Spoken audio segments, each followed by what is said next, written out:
Today, I'd like to talk to you about overcoming hardships with love. One of the subjects that is very near and very dear to my heart is single mothers. Um, I was once a single mother. At 19 years old, I had my first baby, and I can honestly say I had no idea what I was doing. Um, I had no money, I had no job, I had nothing, and little to no support system, to be quite honest. So I spent a lot of time job hunting and searching for jobs. And one day I kind of got up. I remember it was a rainy day from my apartment, and I grabbed my baby and I decided, you know what, I'm going to go find a job today. But before I left the house, I prayed. I'm like, God, can you just make a way for me? I don't know what I'm doing. I don't know how, but I'm going to go out and I'm going to go to the Workforce Development Center in Racine. I'm going to pass out my resumes. I'm going to do everything that I need to do to support this baby. So I I strapped my baby to the front of me in a baby holder. She was probably maybe 5 months old, in like a baby carrier strapped to the front of me. And I went outside and it was raining. And I thought, oh great, it's raining. So I shielded my baby with a tiny little receiving blanket and I started down the road because I had to walk quite a long way. Well, it wasn't that long, but it was probably about maybe a 15-minute walk to the bus stop so I can catch the bus and go find me a job, hopefully. So on the way there's this car that pulled up alongside of me, and it was a white guy. And he was very kind. He rolled down his window and he said, "Excuse me, ma'am, is there anywhere I can take you?" And I said, well, something in me was like, it's okay to talk to him. And I said, yeah, I was just going down to Kmart to catch the bus. And he said, well, can I give you a ride? And I'm like, sure.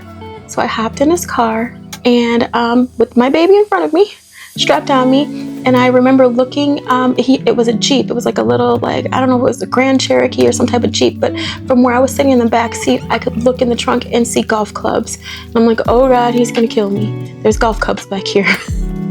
But anyway, so we started talking, and he started to kind of get to know me a little bit. And he asked me, where was I going? And, just very cordial like questions. And I told him, I am going to look for a job at the Workforce Development Center. That's what I'm going to do. So he says, well, is it okay if I take you all the way to the Workforce Development Center? And I said, well, sure. We were having a pleasant conversation. And by this time I felt pretty decent and okay. So, he takes me to the Workforce Development Center, and when I get out, he hands me this card, and the card said, I'll never forget, like I'm in tears. His name was, it was John Rowland, and he had all of these little, credentials behind his name, like these initials with dots that I knew nothing about. And I went in and I did what I needed to do with my resume. I put my baby in whatever childcare they had there. And when I was done, I ended up stopping by my parents' house, catching the bus to my parents, stopping by their house before I caught the bus back home. And I asked my dad, I said, hey Dad, I met this guy today, and I told him what happened. And when I asked him what all those... Sorry. I get so emotional because this man gave me a chance when nobody else would. I asked him what the card meant, and he was president of his own insurance company.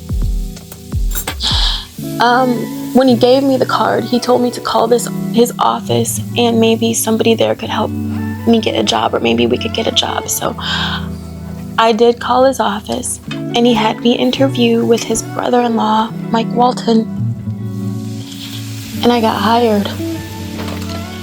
And unbeknownst to me at the time, I had undiagnosed ADHD, so my attention span was not long at all.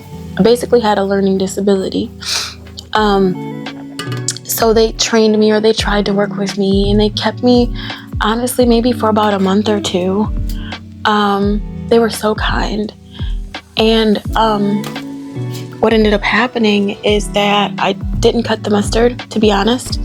The girl who was training me, I won't say no names, but she was not a nice girl at all. I don't have very fond memories of her, but she sat behind me and she wrote down every single thing that I did wrong when I tried to count the drawers. And it was just a lot of pressure on top of pressure.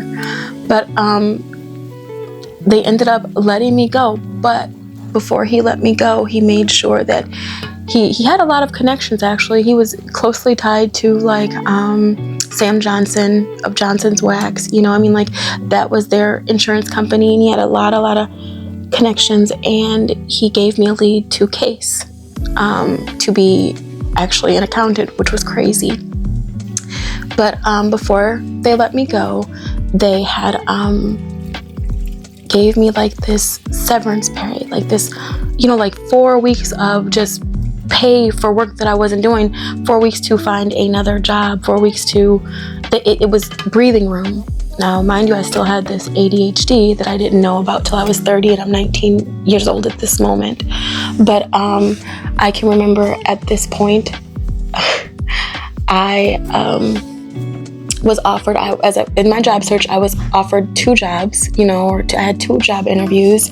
One was at Case Company, and one was for this company that I knew that I could do. It was receptionist work. And I thought to myself, do I go for the accounting position that I'm not sure about, that I can't even do proper math? Or do I go for this position that I know that I can do, but it offers me a lot less money? Well, to make a long story short, I went for gold and I got hired at Case doing accounting. And once again, this man, they looked out for me. I mean, that was so amazing, not just to offer me a job, but to make sure that even though it didn't work out in your office, I had another job waiting for me. As a young 19 single mom who had no clue what she was doing, who had this crying baby, I didn't even know how to be a mom. I didn't even know how to be an adult. I didn't know too much about how to be anything at that moment. I just knew that God and His grace took care of me, and He took care of me through a stranger who just showed kindness. So John Rowland, if you're ever out there and you hear this, I just wanted, you know, like, what is it? 25 years later, I want to tell you and your whole team, thank you so much. Thank you so much. That being said, in a world where you can be anything, always be kind. Always be kind. There were other people in my life that had, you know, like influences. At that time, I was just so vulnerable and so open. There was a woman who was kind to me, and I literally named my kid after her. You never know what your kindness is going to do for someone else. So I just wanted to encourage you single moms out there just to pray and keep your head up, because someone out there is going to see you. Someone out there is going to